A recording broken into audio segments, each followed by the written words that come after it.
Salut à toutes et à tous, j'espère que vous allez super bien aujourd'hui. Ici c'est Mike Logovi, alias le dresseur de codes.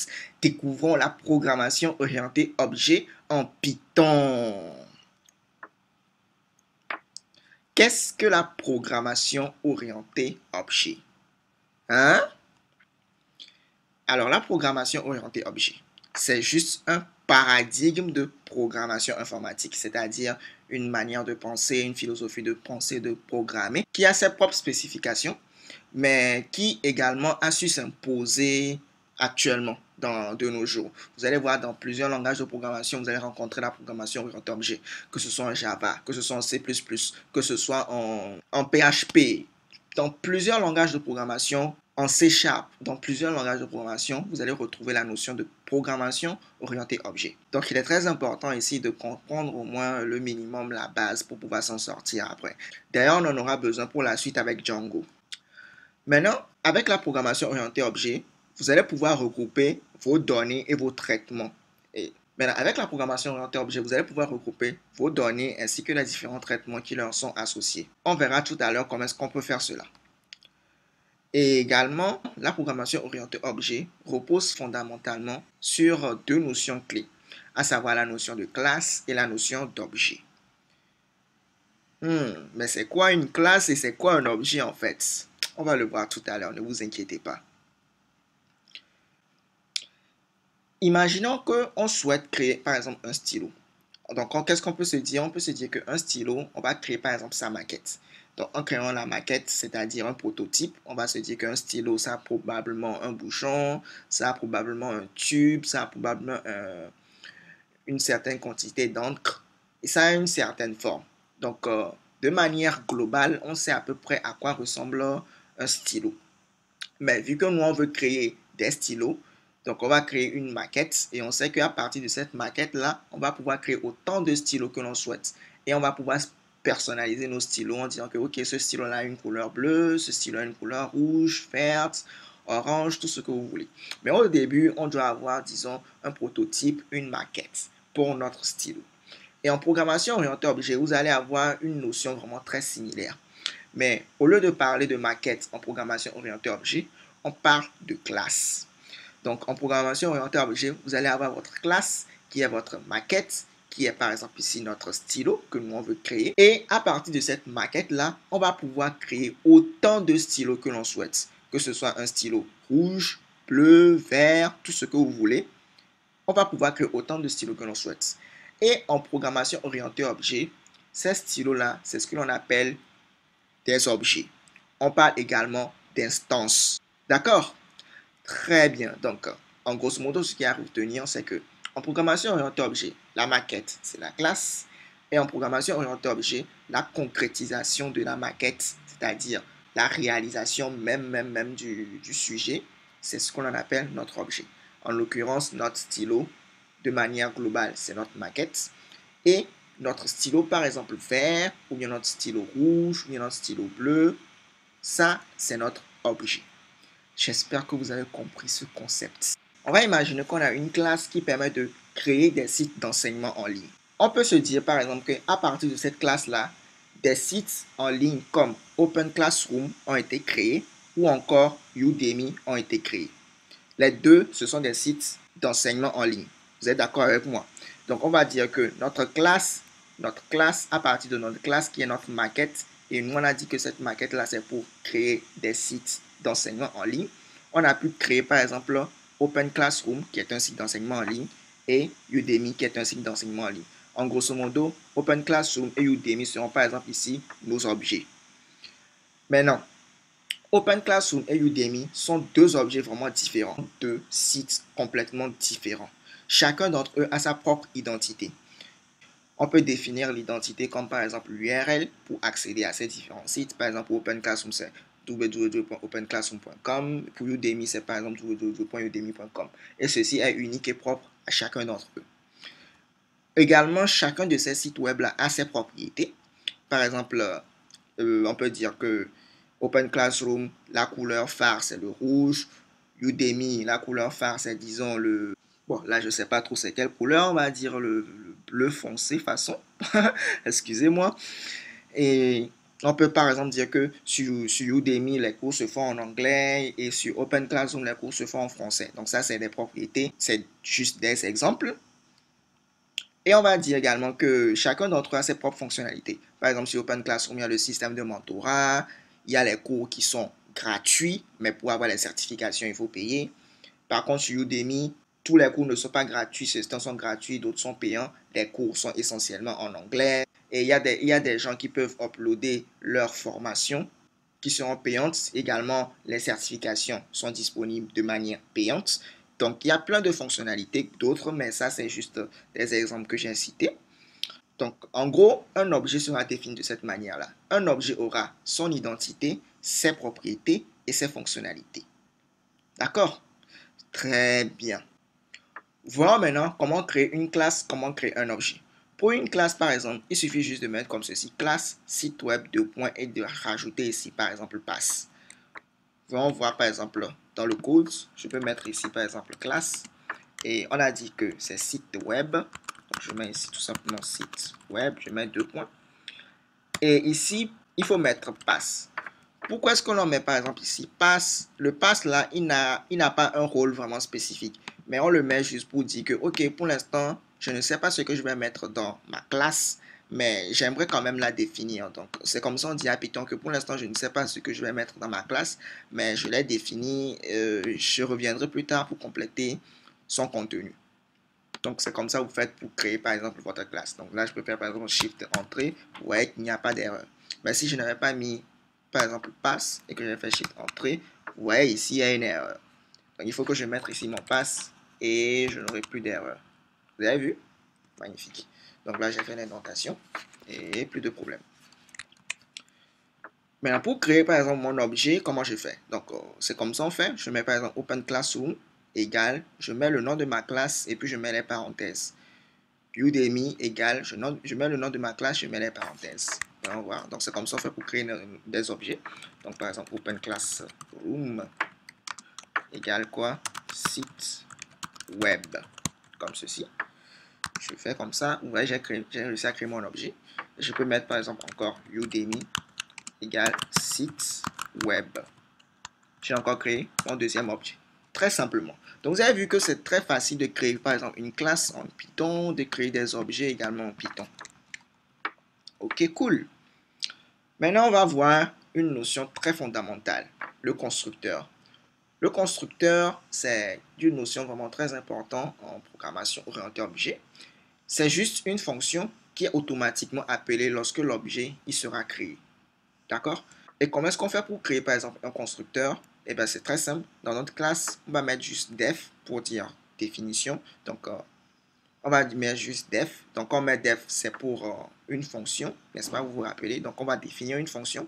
Et comment est-ce qu'on définit cette fonction? Il faut juste mettre ici underscore, underscore, init, underscore, underscore. On met les parenthèses, on met self, on met deux points et on met ce que l'on veut. D'accord? C'est comme ça que vous faites pour créer votre constructeur. Donc, on va revenir tout à l'heure sur le mot self, mais pour l'instant, j'aimerais que au lieu de dire à chaque fois underscore, underscore, init, underscore, underscore, au lieu de underscore, underscore, on dit plutôt dunder au niveau de la communauté Python. Donc, underscore, underscore, c'est dunder. Donc, ici, ce sera plutôt def, dunder, init, dunder. Et entre parenthèses, on met self, on met deux points et on met ce que l'on veut.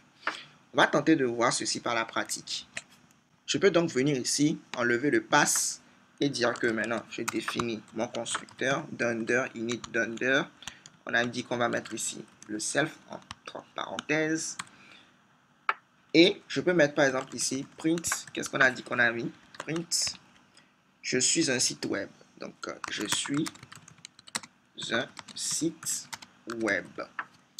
Ok, donc je peux faire ici Shift Entrée, Shift Entrée. Vous avez vu, quand ici, j'ai fait Shift Entrée, qu'est-ce qui s'est passé? Il a mis ici, je suis un site web.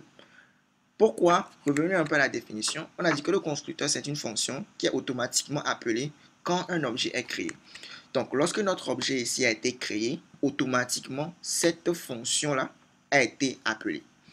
Maintenant, en programmation orientée objet, au lieu de parler de fonction, on parle de méthode.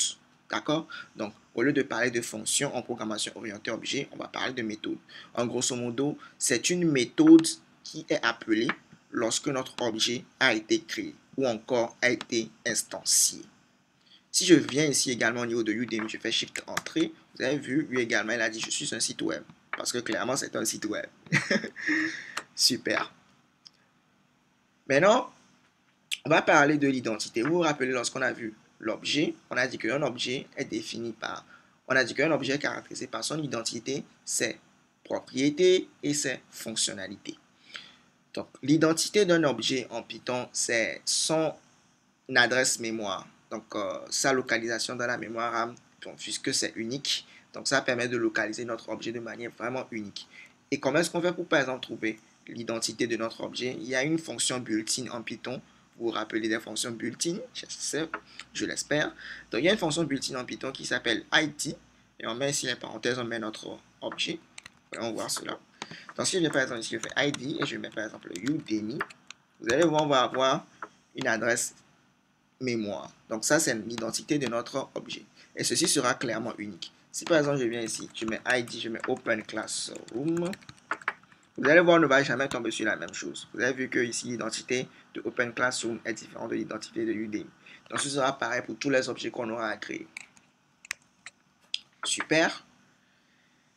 Maintenant, attribut ou propriété. Donc, lorsque vous entendez le terme attribut, pensez également au terme propriété. C'est la même chose. C'est juste, disons, les caractéristiques, au fait, de l'objet.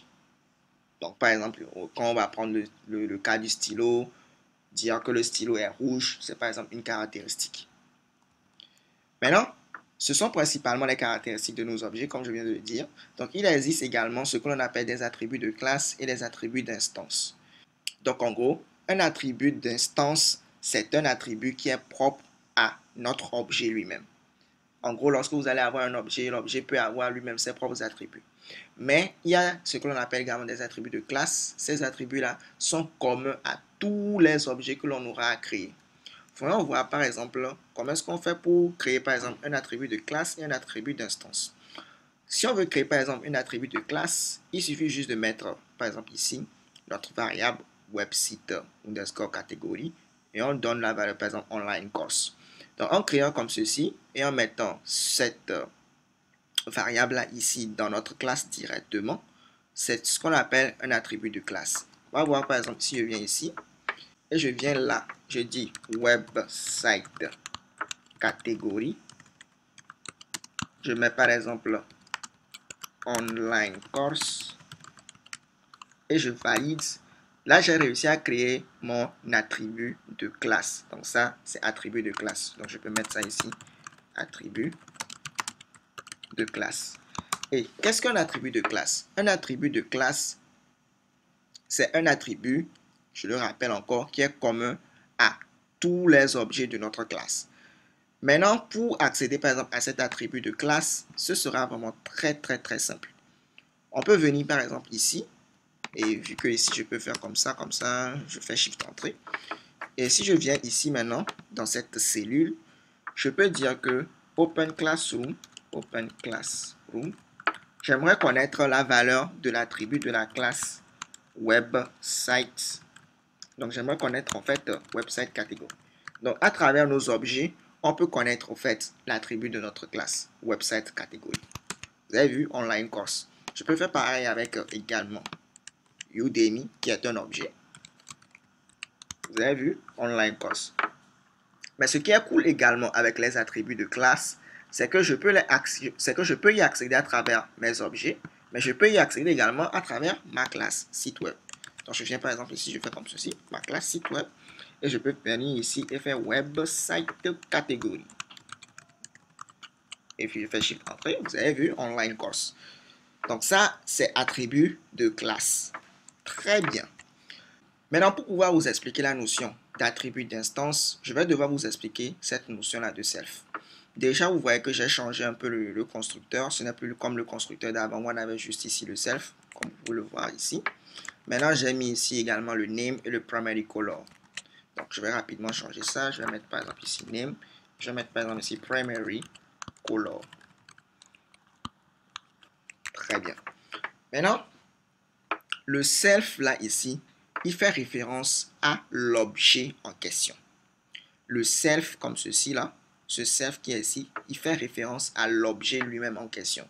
C'est-à-dire, lorsqu'on a créé par exemple ici notre objet de cette manière, en faisant appel à la classe, en mettant les parenthèses comme ceci, de manière implicite, on passe en fait notre objet. On passe en fait notre objet de manière implicite comme ceci. Et il est remplacé en réalité par le self là. D'accord? Donc c'est ce que l'on fait. Donc on crée notre objet comme ceci. De manière implicite, il est passé à notre constructeur. Et maintenant, vu qu'on a changé un peu notre constructeur, ce n'est plus self, ce n'est plus juste self, on a mis également le name et le primary color. Je peux venir ici et dire que le nom de mon site là, c'est class open classroom. Et puis, je peux dire que la couleur principale, c'est le violet. Donc, si par exemple, je fais ici Shift Entrée et je fais encore Shift Entrée, vous voyez qu'ici, il n'y a pas eu de problème. Donc, je peux dire que je suis un site web. Je peux mettre ici juste version 2 pour que vous puissiez voir que ceci marche également. Donc, vous voyez que ceci continue de marcher. Donc, vu que l'objet est passé de manière implicite, on n'a pas besoin de passer ici encore quelque chose ici en paramètre.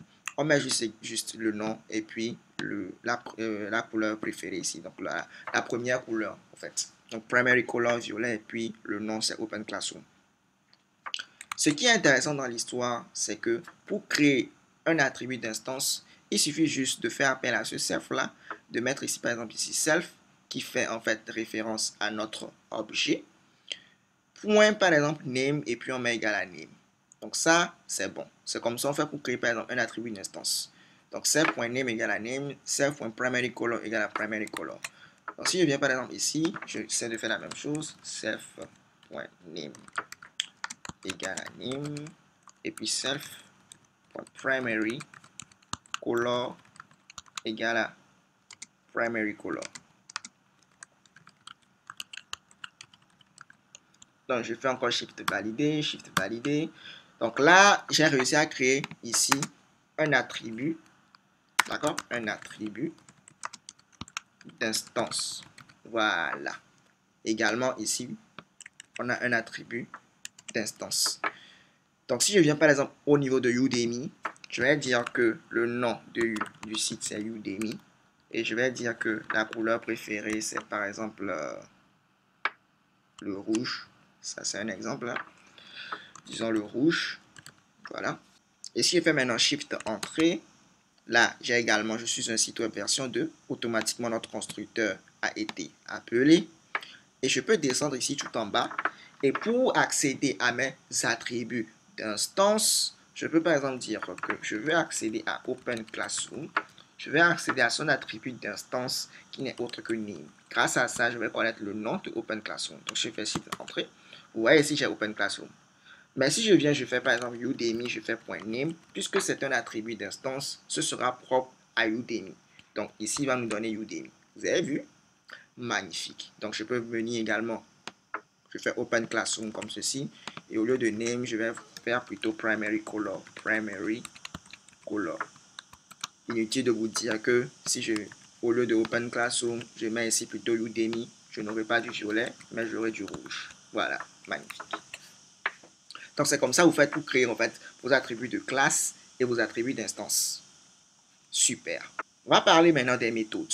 Donc, ce sont juste des fonctions que l'on regroupe dans une classe. Maintenant, au lieu de parler de fonctions, vu qu'on est en programmation orientée objet, on va parler beaucoup plus de méthodes. Et ce qu'il faut retenir, c'est que quand vous créez vos méthodes, il faut que ces méthodes-là soient en relation, en rapport avec votre classe. C'est-à-dire qu'on va créer quand on a une classe pour les sites web, il faut que vos méthodes soient un tant soit peu en rapport avec tout ce qui a trait avec un site web. Si c'est par exemple une classe pour une personne, il faut qu'il y ait des méthodes qui ont un rapport avec une personne. Par exemple, marcher, manger. Maintenant, comment est-ce qu'on crée une méthode? Une méthode, dites-vous que c'est comme un verbe. Quand vous voulez créer une méthode, dites-vous que c'est comme un verbe. Par exemple, si c'était une personne, si on avait une classe personne, on peut penser à manger. Donc, manger, ça peut être une méthode. Ou bien marcher, ça peut être une méthode. Ou bien travailler, ça peut être une méthode. Dans le cas de notre site web, par exemple ici, on peut dire qu'on souhaite décrire notre site web. Donc, décrire, ça peut être une méthode. C'est pour ça qu'il y a mis ici, par exemple, ici, describe, self, 2 points, comme ceci. Donc, self, maintenant, va faire référence à l'objet en question. Et describe ici, c'est une fonction, mais en programmation orientée objet, on parle de méthode. Et la méthode, quand vous la créez, généralement, il faut que ce soit un verbe. Donc, quand c'est un verbe, généralement, c'est une méthode.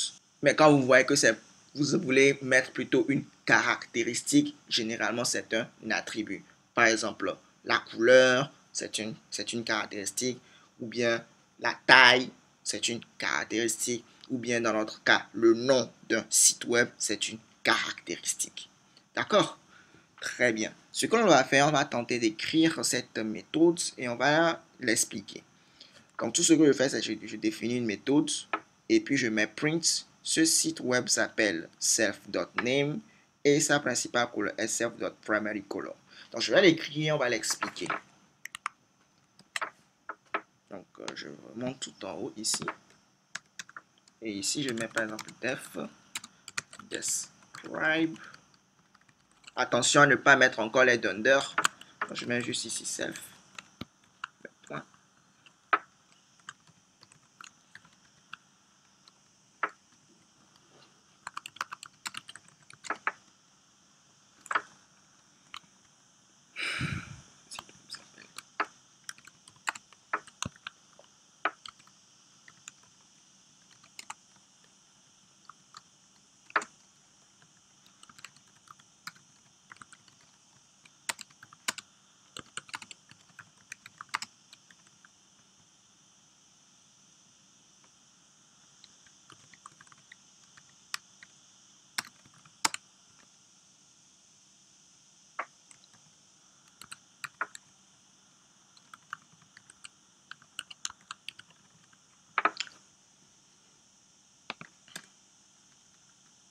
Donc, ici, on a défini notre méthode et tout ce qu'on a mis, c'est ce site s'appelle, ici, on a mis self.name et sa couleur préférée, on a mis self.primaryColor. Grâce à ce F qu'on a mis ici tout en bas, donc le F là fait référence à ce que l'on appelle les F-string. Donc, ça nous permet en fait d'écrire notre chaîne de caractères comme ceci. Maintenant, tout ce qui sera, par exemple ici, entre les accolades, sera remplacé par la valeur de la variable. Par exemple, ici, self.name sera remplacé par, en l'occurrence, ici, le nom au fait de notre objet. Donc, notre objet sera passé par ici. Donc, l'attribut d'instance au fait de notre objet. Name sera remplacé ici tout simplement. Et self.primaryColor sera remplacé par, en fait, le primary color de notre objet en question. Ici, par exemple, si on est au niveau de Udemy, le name ici, ce sera Udemy et le primary color, ce sera le rouge. Si on est par exemple au cas de Open Classroom, le name, ce sera Open Classroom et le primary color sera par exemple le violet. Je vais tenter de faire quoi? Shift Entrée et je vais descendre tout en bas et je vais faire quoi? Je vais faire par exemple ici Open Classroom et je vais faire juste point. Donc pour faire appel à une méthode, je mets également le point et je mets le nom de ma méthode. Par exemple ici, describe, comme ceci. Et si je fais Shift Entrée, OK, ici il dit que site web has no attribute describe. Je n'ai pas mis un attribut, j'ai mis une méthode. Bon, ce qu'on va faire, je vais tenter de faire Shift Entrée, Entrée, Entrée, comme ça. Donc je vais revalider toutes mes cellules et normalement ça doit marcher maintenant. Et voilà, vous avez vu. Ce site web s'appelle Open Classroom et sa couleur préférée est le violet. Si je fais pareil avec Udemy, vous allez voir, je mets par exemple ici Udemy et si je valide, vous avez vu, ce site s'appelle Udemy et sa couleur préférée est le rouge. Donc en gros, ça c'est une méthode. Maintenant, vous allez pouvoir retrouver trois types de méthodes. On a les méthodes de classe, on a les méthodes d'instance et on a les méthodes statiques. Ce qu'on vient de créer comme ceci, c'est une méthode d'instance. D'accord? Ce qu'on vient de créer comme ceci, c'est une méthode d'instance. Vous allez pouvoir y accéder à travers vos différents objets. Et cette méthode-là aura un comportement vraiment différent par rapport à l'objet en question. Vous avez vu par exemple au niveau de Open Classroom, ça a eu un comportement pour Open Classroom, mais au niveau de Udemy, ça a eu un comportement différent pour Udemy. Donc ça, c'est les méthodes d'instance. Maintenant, vous allez avoir également les méthodes de classe et les méthodes statiques. En parlant de méthode de classe, comment est-ce qu'on fait pour créer par exemple une méthode de classe? Ce sera vraiment très simple. Vous allez mettre votre méthode comme ceci et vous allez mettre ici ce qu'on appelle un décorateur. Donc, @class methods. En mettant @class méthode tout juste avant votre méthode, vous dites à Python que ok, cette méthode-là, c'est une méthode de classe. Maintenant, contrairement à une méthode d'instance, une méthode de classe, au lieu de passer en fait ici l'objet en question, vous allez passer de manière implicite lorsque vous allez faire appel à cette méthode de classe. Vous allez passer en fait votre classe. Donc vous passez en fait ici la classe et puisque vous passez la classe, vous pouvez avoir accès à quoi? À website price qui est quoi? Un attribut de classe. Et puis, vous pouvez, par exemple, ici, faire tout ce que vous voulez. Donc, cette méthode, par exemple, get custom website price, qui est une méthode de classe, permet juste de retourner, en fait, le prix de votre site web. On va tenter, par exemple, d'écrire cette méthode et puis vous allez voir qu'est-ce qui se passe. Donc, qu'est-ce qu'on a dit? On a dit qu'on pouvait mettre, par exemple, notre méthode, donc get custom website price. On passait en paramètre la classe et tout ce qu'on faisait c'est retourner la classe. Donc on prend la classe et je dois ici définir website price. Je lui donne la valeur 5000 et je peux accéder à mon website price comme ceci que je multiplie par 1.5. Étant donné que c'est une méthode de classe, il va falloir ici mettre notre décorateur classe méthode. D'accord? Très bien. Je vais faire ici par exemple Shift Entrée. Vous voyez qu'il n'y a pas de problème. Donc je valide toutes mes cellules. Et si je viens ici en bas, comment je fais appel en fait à une méthode de classe? C'est très simple. Puisque c'est une méthode de classe, eh bien, c'est une méthode qui doit s'appeler à partir de la classe. En l'occurrence, site web. Je peux mettre ici le point. Et si je fais par exemple ici tabulation, vous voyez que je peux trouver mon get custom price. Et si je fais ici les parenthèses et je valide, vous voyez ici, il m'a bel et bien calculé cela. Donc, c'est une méthode de classe. La classe a été passée de manière implicite à notre méthode. Et clairement, il a fait appel à cette méthode-là en nous retournant en fait le prix de notre site web. Donc ça, c'est une méthode de classe. Rappelez-vous de la différence entre méthode de classe et méthode d'instance. Pour une méthode d'instance, vous la définissez tranquillement et elle prend en paramètre l'objet en question. Pour une méthode de classe, vous la définissez, elle prend en paramètre la classe et il faut rajouter en fait le décorateur classe méthode. Très bien. Voilà maintenant le concept de méthode statique. C'est quoi une méthode statique? Une méthode statique, pour la définir, comme vous le voyez ici, il faut d'abord mettre le décorateur static méthode et vous définissez en fait votre méthode tranquillement. Contrairement à une méthode d'instance et une méthode de classe, une méthode d'instance qui prend en paramètre l'instance, c'est-à-dire ici l'objet en premier paramètre, une méthode de classe qui prend en paramètre la classe en premier paramètre. Une méthode statique, quant à elle, ne prend rien en paramètre. Elle est indépendante de la classe et indépendante de l'instance en question. Donc, c'est une méthode statique. Vous l'utilisez comme vous voulez. Donc, elle ne prend rien en paramètre. Ni la classe, ni l'instance, ni l'objet. Donc, par exemple, ici, je mets ici, par exemple, def, what is web. What is web, par exemple, c'est une méthode statique. Donc, print web est une application de Internet. Donc, je peux venir ici. Je peux écrire, par exemple, static méthode. Je mets ici def what is web comme ceci. Print web est une application de Internet.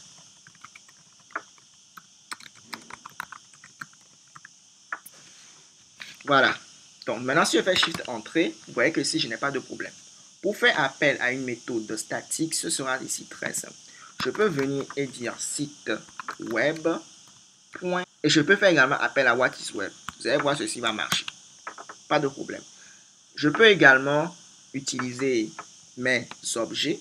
D'accord? Je peux également utiliser mes objets pour appeler ma méthode statique. Donc, je peux venir ici, je fais Shift Entrée, je revalide toutes mes cellules pour ne pas avoir de problème. Et si je viens par exemple ici au niveau de Udemy, je peux faire Udemy. Je fais par exemple tabulation. Vous voyez que ici me sort le what is web. Vous voyez? Pas de problème également pour Udemy. Et je peux également faire la même chose avec Open Classroom. Vous voyez, Open Classroom.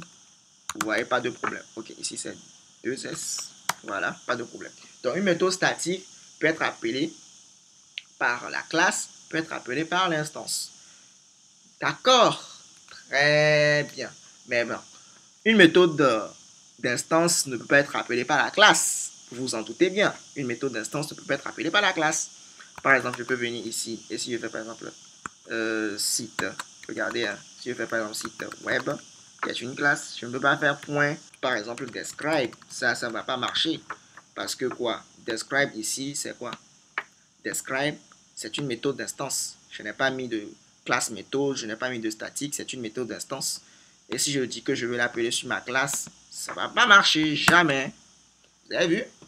Ici, il dit missing one required positional argument serve.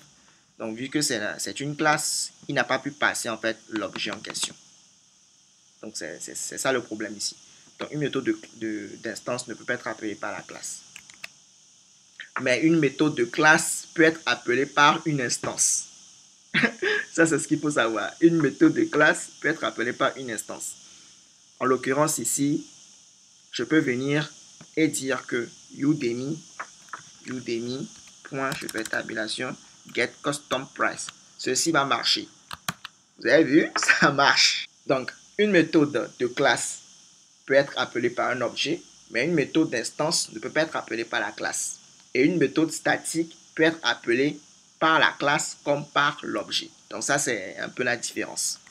Cool. On va parler maintenant de la notion d'héritage. L'héritage, c'est à peu près le même concept comme avec la famille. Quand vous êtes né, par exemple, vous avez hérité de certains caractères de votre père, ou bien vous avez hérité de certains caractères de votre mère. Ou peut-être vous avez hérité des caractères de votre père et de votre mère. Vous avez le même concept aussi en programmation orientée objet, la notion d'héritage. Donc un peu comme une relation de parenté entre un enfant et ses parents. Donc, vous allez avoir une classe mère et vous allez avoir une classe fille. D'accord? Parfait. Et lorsque vous êtes en programmation orientée objet et que vous avez affaire à une notion d'héritage, une classe fille va toujours hériter de toutes les méthodes et de tous les attributs visibles de la classe mère. Donc je répète, une classe fille va hériter de toutes les méthodes, de tous les attributs visibles de la classe mère. D'accord? Et la classe fille peut à son tour posséder ses propres attributs et méthodes et redéfinir également les méthodes de la classe mère. Bon, je sais que pour l'instant, tout ça, c'est un peu compliqué. On va le voir par la pratique. C'est un peu comme avec, par exemple, ici, un développeur. On va dire qu'on a un développeur et ça, c'est notre classe mère. Et au niveau des développeurs, par exemple, pour les sites web, on va avoir ce que l'on appelle des développeurs front-end, c'est-à-dire les gens qui vont se consacrer à la création de l'interface de l'utilisateur. Eux, ils vont gérer beaucoup plus le HTML, le CSS, le JavaScript. Et on a des développeurs qui sont back-end, c'est-à-dire eux, ils vont s'occuper du serveur, tout ce qui est requête, tout ce qui est authentification, tout ce qui est connexion à la base de données. Eux, ils vont gérer ça. C'est eux les développeurs back-end. Mais quelque chose qui est commun entre un développeur front-end et un développeur back-end, ben c'est que les deux sont des développeurs. D'accord? Les deux sont des développeurs. Donc, un développeur front-end ou un développeur back-end, c'est un développeur. Donc, une notion d'héritage, c'est une notion de est un. D'accord? Une notion d'héritage, c'est une notion de est un. Donc, un développeur front-end est un développeur. Un développeur back-end est un développeur. D'accord? Très bien. Voici à peu près comment on fait pour créer une classe avec une notion d'héritage en Python. on va avoir par exemple notre classe mère, développeur. Et on va dire que peut-être un développeur a un ordinateur HP avec une mémoire RAM de 8 Go. Et on a également ici une méthode d'instance pour décrire en fait un objet de la classe développeur. On va avoir par exemple nos classes ici, front-end developer et back-end developer. Donc, pour dire que front-end developer hérite de la classe developer, pour dire que cette classe front-end developer hérite de la classe developer, il faut mettre entre parenthèses ici developer comme ceci. Donc ça, rien qu'en faisant ça, on a dit que front-end developer, la classe front-end developer, hérite de la classe developer. Et de la même manière également, backend developer, pour dire que backend developer hérite de la classe developer, il suffit juste de mettre ici les parenthèses et mettre tout simplement developer. D'accord? Très bien. Donc ce qu'on va faire, je vais écrire tout ce code-là et puis on va bien l'expliquer. Ok, c'est bon. Maintenant, vous voyez maintenant ici, on a notre classe développeur. Et notre classe développeur a par exemple ici des attributs de classe, par exemple computer HP, RAM 8 Go. On peut faire ici par exemple describe, on a une méthode d'instance. Ok, on a une méthode d'instance, describe, donc ici par exemple print, je suis un développeur. Donc je peux par exemple tranquillement venir par exemple ici et dire que j'aime un objet développeur. Et je peux faire comme ceci, développeur. Pas de problème, ceci va marcher. Et je peux par exemple tranquillement accéder à par exemple à une méthode d'instance qui est ici par exemple describe. Donc clairement ici on me dit que c'est un développeur. Vous voyez que ceci marche. Et si je veux, je peux par exemple accéder à mes attributs de classe en faisant par exemple ici développeur, ici point computer. Donc clairement vu que c'est un développeur, il va dire qu'il a un HP et il va dire également que si je faisais par exemple ici développeur, donc je peux mettre par exemple une virgule, développeur.computer ou bien développeur.ram comme ceci, il va m'afficher les deux. Donc clairement ici il dit que le développeur a un computer de HP et il a une RAM de 8 Go. Donc ça c'est pour un développeur. Maintenant, un front-end développeur qui hérite en fait de développeur. Je vais venir par exemple ici et je vais dire que j'ai un front-end développeur et je vais l'instancier en faisant très simplement front-end developer comme ça. Il n'y a rien de magique, donc je fais juste. Il n'y a rien de bien compliqué. Donc je fais juste comme ceci et j'ai mon objet de la classe front-end developer. Et je peux par exemple venir ici. Qu'est-ce qu'on peut faire ici au niveau de front-end developer? Comme on peut le voir ici, il y a la méthode describe. Je peux faire front-end developer. Et si je fais point describe, il va se passer quelque chose. Ça va marcher, mais bon, je vais vous expliquer tout à l'heure.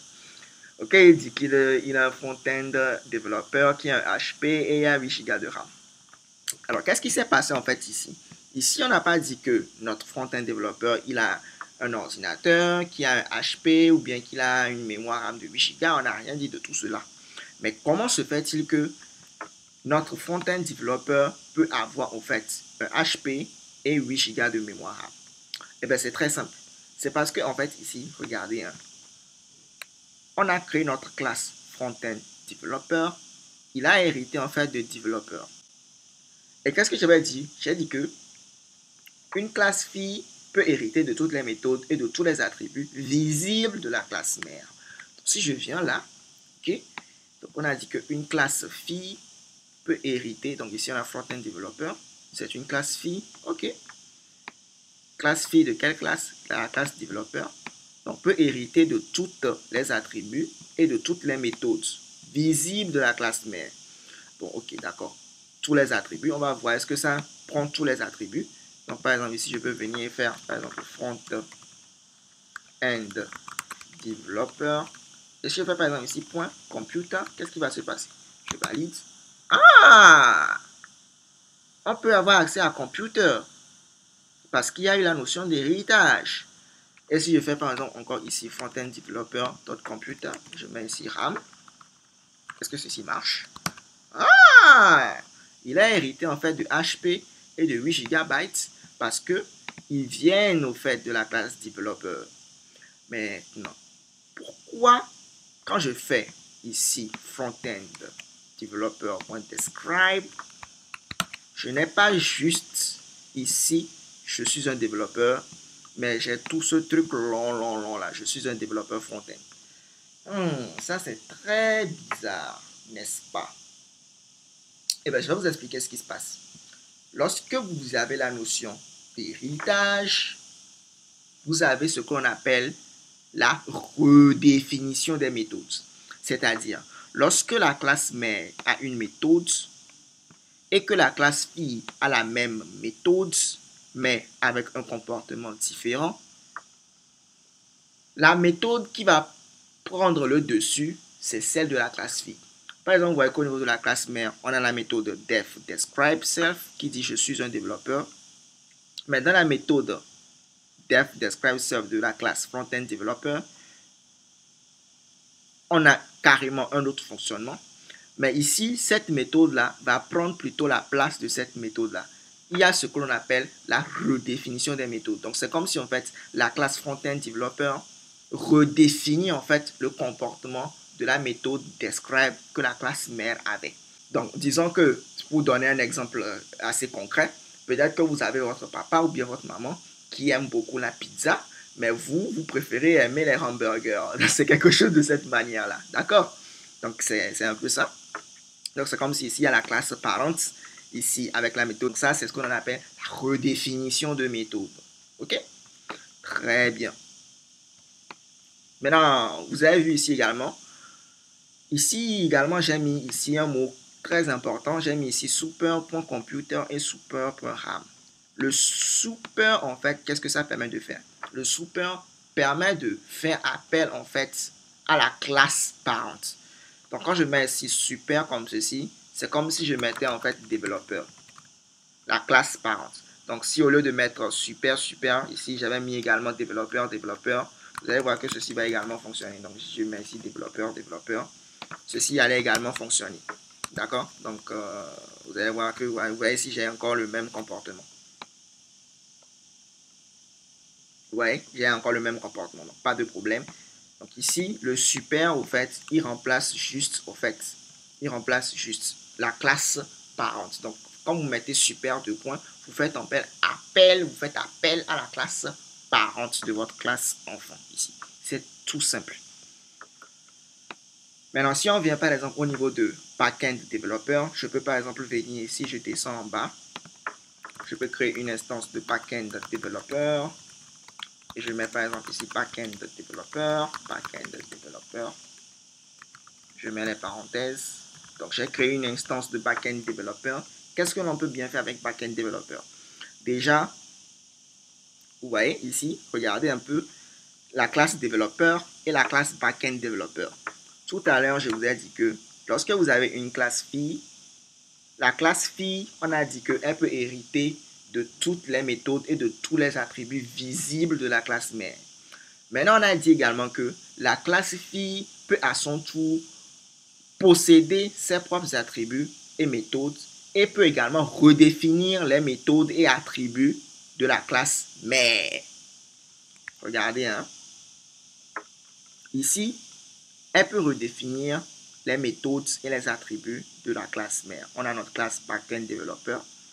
Vu que ici on a computer égale HP, RAM égale à 8 Go, on a eu à redéfinir en fait le comportement de l'attribut computer et de l'attribut RAM qui sont en fait des attributs ici de classe.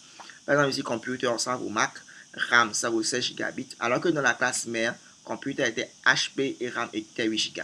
Donc si j'étais venu ici et que j'avais tenté de faire appel à computer, par exemple si je veux faire tabulation, donc computer, et que j'avais mis encore comme ceci, backend developer, je mets ici, comme ceci, je mets point, je mets tabulation, je mets RAM.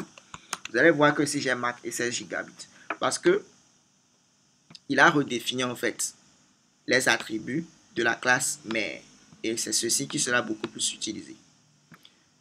Également ici, on a eu à redéfinir en fait la classe. Également ici, on a eu à redéfinir en fait la méthode describe qui est également ici. On a redéfini la méthode describe. Et ici, tout ce que je fais, c'est que je dis que je suis un développeur backend qui a un backend developer computer. Donc ça, c'est la classe backend developer. Donc je fais appel à la classe backend developer pour avoir accès à l'attribut de classe computer. Et ici, je fais appel à la classe backend developer pour avoir accès à, ici, c'est pas computer, à ici, c'est RAM, voilà. Et j'ai ici accès à l'attribut de classe RAM. Donc, si je descends ici tout en bas et que je fais backend developer et je fais par exemple une méthode describe, vous allez voir, boum. Je suis un développeur backend qui a un Mac avec un Mac de RSM. Excusez-moi, j'ai dû me tromper quelque part. Ok, donc ici c'est RAM. Et je vais faire shift entrée, entrée, je vais valider tout. Et voilà, vous avez vu. Je suis un développeur backend qui a un Mac avec 16 Go de RAM. Donc actuellement, c'est mon cas. Très bien. Donc si vous avez compris ça, vous avez compris énormément en programmation orientée objet. Mais moi, je me réserve encore plusieurs autres trucs. Donc, on va parler de l'héritage multiple. Tout à l'heure, on a vu la notion d'héritage simple.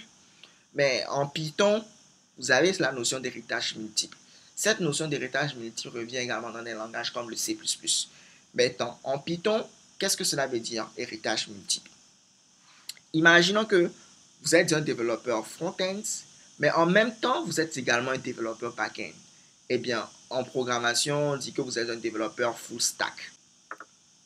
C'est-à-dire que vous êtes quelqu'un qui peut écrire le code HTML, ajouter de la stylisation avec le CSS, ajouter de l'interaction avec le JavaScript.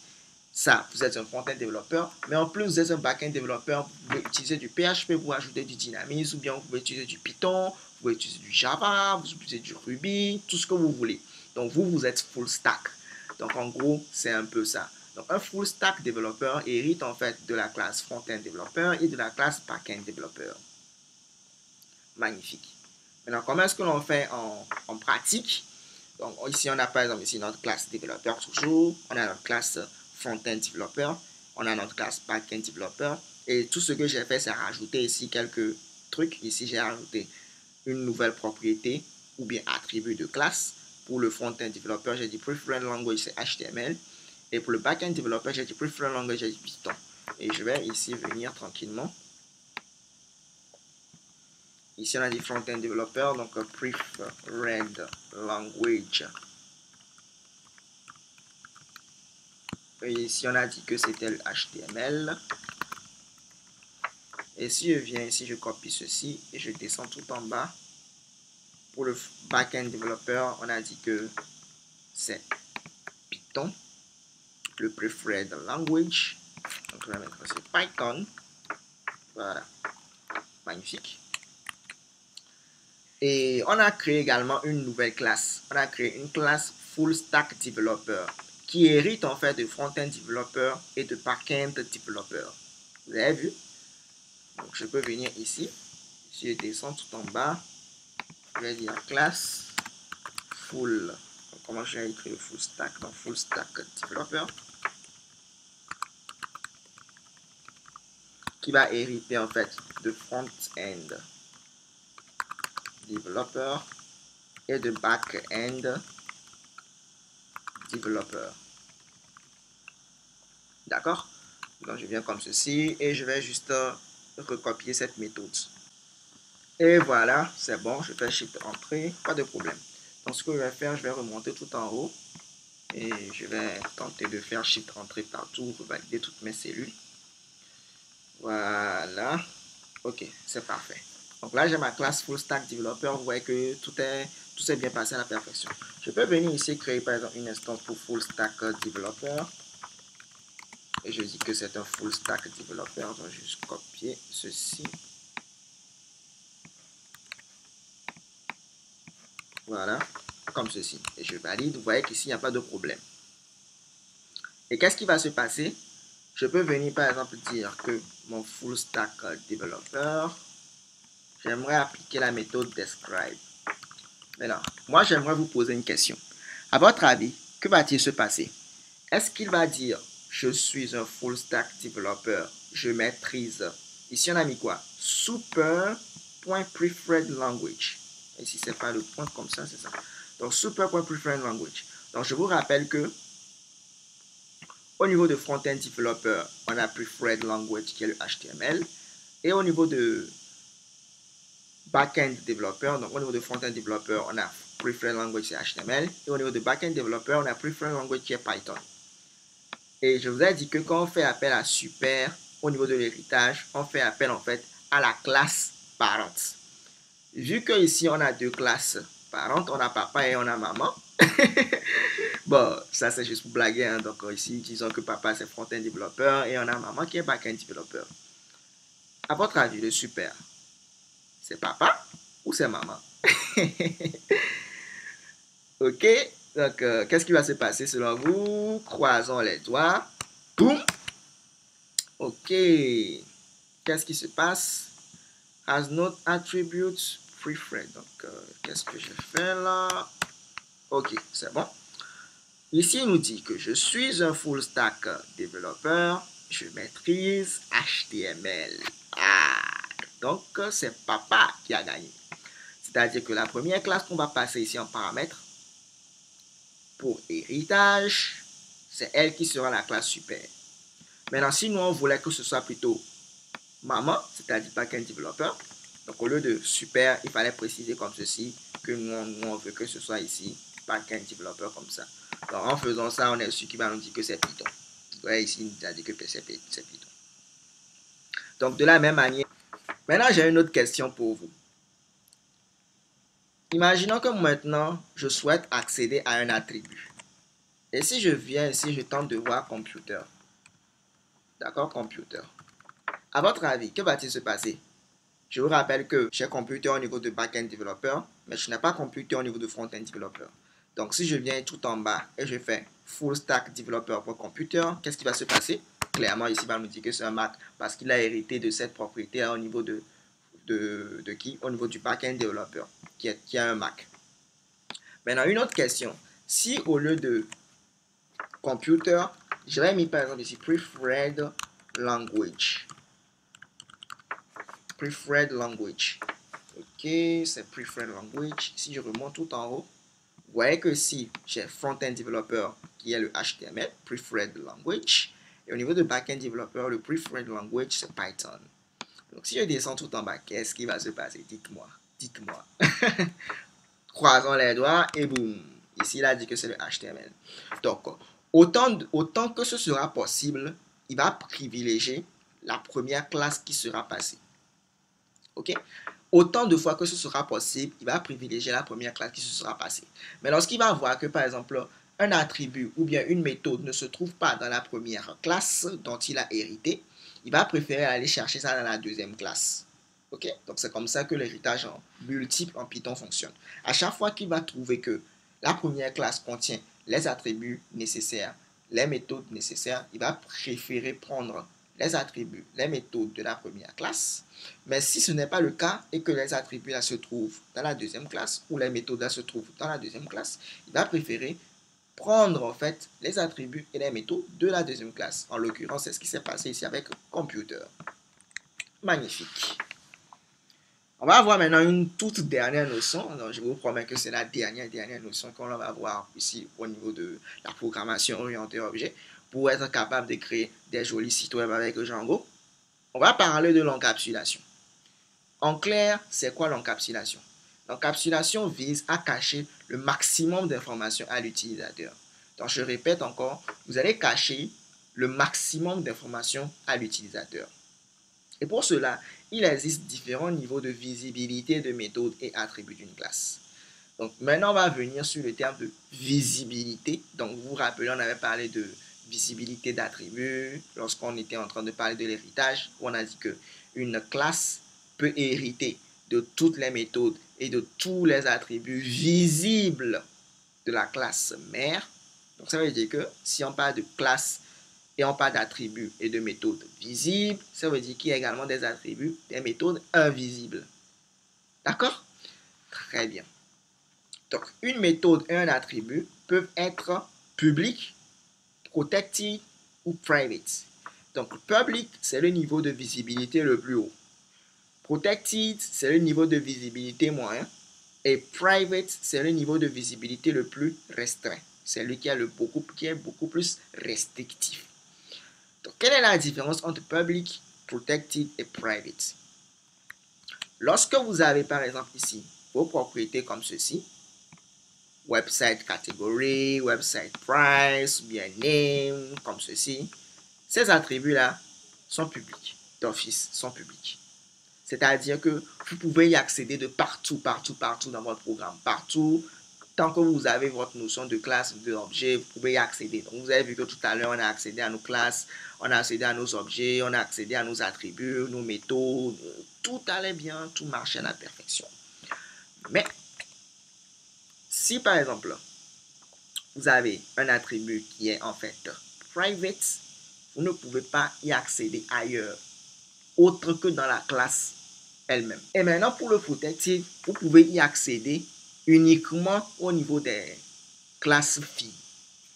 On voit cela un peu plus en détail. Voilà. Donc, vous voyez ici, j'ai mis un exemple décrivant un peu les attributs privés et les méthodes privées, les attributs publics. Donc ça, c'est un exemple décrivant un peu tout. Vous allez avoir par exemple ici, donc vous avez vu, j'ai mis ici website price, j'ai dit égal à 5000. Comme ceci, c'est un attribut public. Et pour avoir par exemple un attribut protégé, ici j'ai mis number of visitors. La différence ici, c'est que j'ai mis ici le underscore tout juste avant. Quand vous avez un seul underscore ici, cet attribut est dit protégé. Par contre, quand vous avez par exemple un attribut et que vous avez ici 2 fois le underscore, cet attribut sera dit privé. Donc, je répète, si vous n'avez rien ici, c'est public.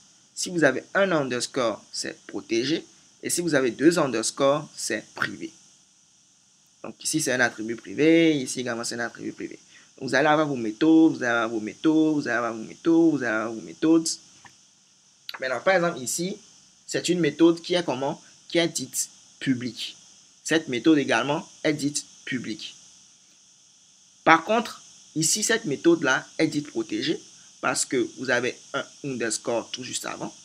Et cette méthode ici est dite privée parce que vous avez 2 fois le underscore ici. En gros, les attributs, les méthodes, pour que ce soit public, privé ou bien protégé, c'est juste une histoire de underscore. Si vous avez rien au début du nom de votre méthode ou bien de votre attribut, c'est public. Mais si vous avez un underscore, c'est privé. Et si vous avez 2 underscores, c'est protégé. En gros, c'est ça. Magnifique. Maintenant, on va voir un peu la différence entre les attributs publics, protégés et privés. Et pour ça, ce que je vais faire, je vais tenter d'écrire tout ce bout de code-là et je vais vous expliquer tout dans les moindres détails. Ok, cool. Donc, c'est bon. Donc là, on a notre classe site web. Donc, j'ai repris tout. Ok. Et ici, j'ai également notre classe portfolio qui est tout simplement de la classe site web. Et comme je vous l'ai dit, lorsque vous avez un attribut comme ceci qui n'a pas de underscore ici au début, c'est un attribut public. Et si vous avez un seul underscore, c'est un attribut protégé. Et si vous avez 2 underscores, on dit que c'est un attribut privé. Donc ici également, c'est un attribut privé. Voilà. Maintenant, c'est quoi la différence entre un attribut public, un attribut privé, un attribut protégé? Par exemple, je peux venir ici et dire par exemple que j'ai un site web et je vais créer une instance tout simplement de site web comme ceci. Voilà. Déjà ici il y a une erreur. Il nous dit que missing two required positional argument, name and primary. Donc je vais dire que j'ai mon site et je nomme par exemple mon site dresseur de code. Et la couleur principale, c'est tout simplement le vert. Maintenant, il n'y a plus de problème. Maintenant, ce qu'on va faire, on va tenter par exemple de venir dire ici mon site et je fais point. Est-ce que je peux accéder à website price? C'est-à-dire, est-ce que je peux faire mon site.website price? Oui, d'accord. Est-ce que je peux maintenant faire, par exemple, mon site? Je mets ici le point. Ici, est-ce que je peux accéder au nombre de visiteurs? Et on va voir, est-ce que ça marche? Oui, ça marche également. Ok, pas de problème. Donc, est-ce que je peux maintenant accéder à admin passwords. Donc, je vais venir ici, je vais faire par exemple ici mon site et je mets point et je mets ceci. Est-ce que je peux y accéder? Ah, je ne peux pas y accéder. Ok, ici, qu'est-ce qu'il nous dit? Site web has no attribute under admin password. Ça, c'est bizarre. Qu'est-ce qui se passe? Admin passwords. Mon site, admin passwords. Qu'est-ce qui se passe? J'ai admin password. Donc, je vais faire encore copier. Ok, je vais copier. Et si je viens encore ici, je colle. J'ai bien collé, n'est-ce pas? Je valide. Toujours pas. Ça ne marche pas. Pourquoi ça ne marche pas? Eh bien, c'est très simple, parce que c'est un attribut qui est en privé. Quand un attribut est en privé, un objet ici ne peut pas y accéder. Un objet ne peut pas y accéder ici, comme ceci, comme ça. Ça, c'est pas possible parce que l'attribut est privé. Ça peut être marché pour un attribut public ou un attribut protégé ou protecté, mais pour un attribut privé, jamais. Je vous ai dit que quand quelque chose est en privé, c'est ce qui est beaucoup plus restrictif. Donc, en gros, cet attribut-là est masqué à notre objet. C'est pour ça qu'il dit qu'il ne trouve pas en fait l'attribut au fait d'under admin password.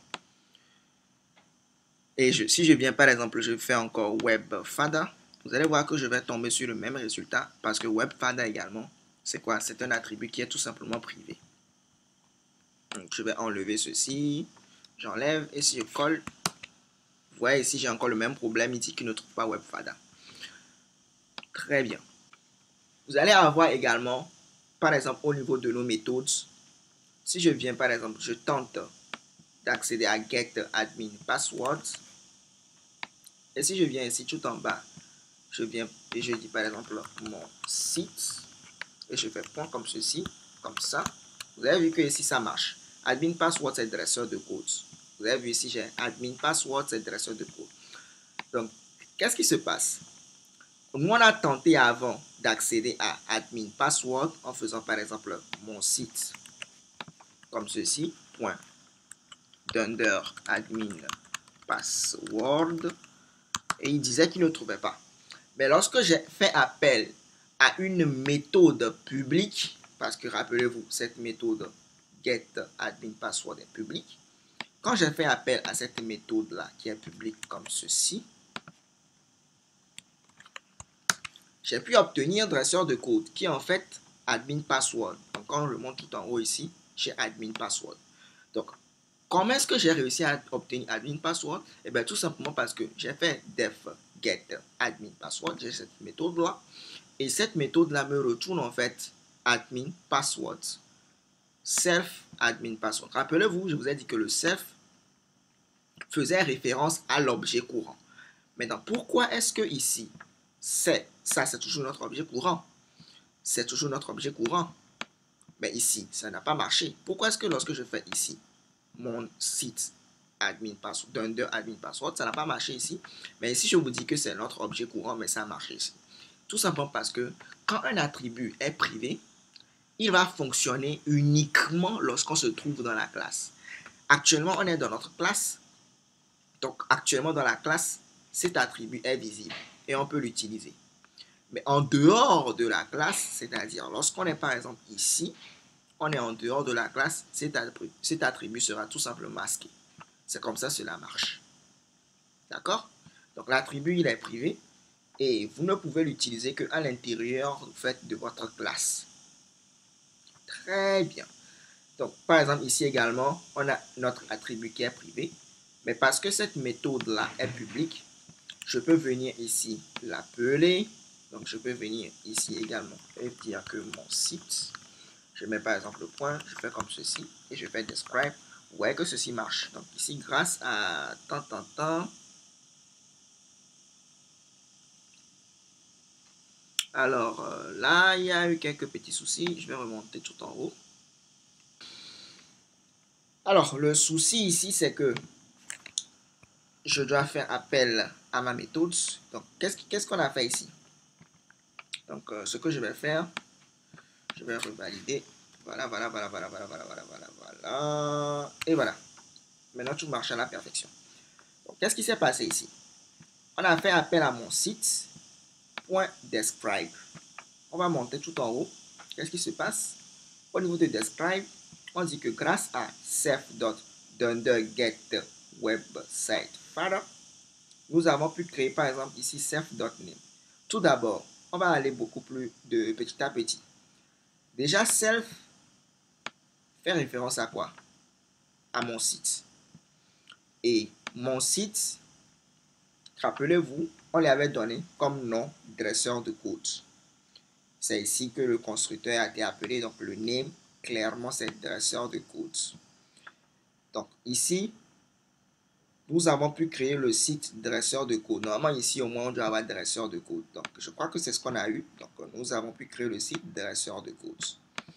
Maintenant pourquoi ici on a réussi à avoir Tim Berners-Lee? Donc si je retourne tout en haut, le self fait référence à notre objet. Et maintenant, on a fait self.dunder.get.websiteFather.